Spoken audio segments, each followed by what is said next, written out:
হাওড়া থেকে ব্যান্ডেল স্টেশন আসতে সময় লাগে মাত্র 1 ঘন্টা। কলকাতা থেকে 1 ঘন্টার ডিস্টেন্সে আপনারা ব্যান্ডেল শহরে এরকম একটা জমি পাচ্ছেন, এরকম চওড়া রাস্তার উপরে।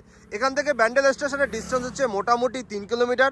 আর এরকম চওড়া রাস্তার উপরে আপনারা জমি পাবেন মাত্র 5 লক্ষ টাকা পার কাটা স্টার্টিং প্রাইস আছে। ডিরেক্ট এসে আপনারা জমি কিনতে পারছেন, কোনো রকম ব্রোকারেজের কিন্তু ব্যাপার নেই। সামনাসামনি এসে জমি কিনে আপনারা কিন্তু নিজের স্বপ্নের বাড়ি একটা করতে পারবেন। 2 কাঠা জমির দাম হচ্ছে মাত্র 10 লক্ষ টাকা।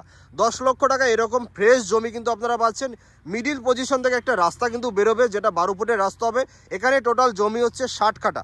60 কাঠার এই মুহূর্তে জমি আছে মাত্র 48 কাঠা। 12 কাঠা অলরেডি বুকিং হয়ে গেছে। এখান থেকে সোজা চলে গেলে আপনারা পাবেন গ্র্যান্ড ট্রাঙ্ক রোড, যেটা আপনারা সবাই চেনেন, দিল্লি হাই রোড বলে সবাই চেনেন। দিল্লি হাই রোড থেকে মাত্র 300 মিটার ডিস্টেন্স আপনারা কিন্তু এরকম সুন্দর একটা জমি পাচ্ছেন, যেখানে মাত্র 10 লক্ষ টাকায় 2 কাঠা জমি কিনে আপনার স্বপ্নের বাড়ি কিন্তু তৈরি করতে পারবেন। হাওড়া স্টেশন থেকে মোটামুটি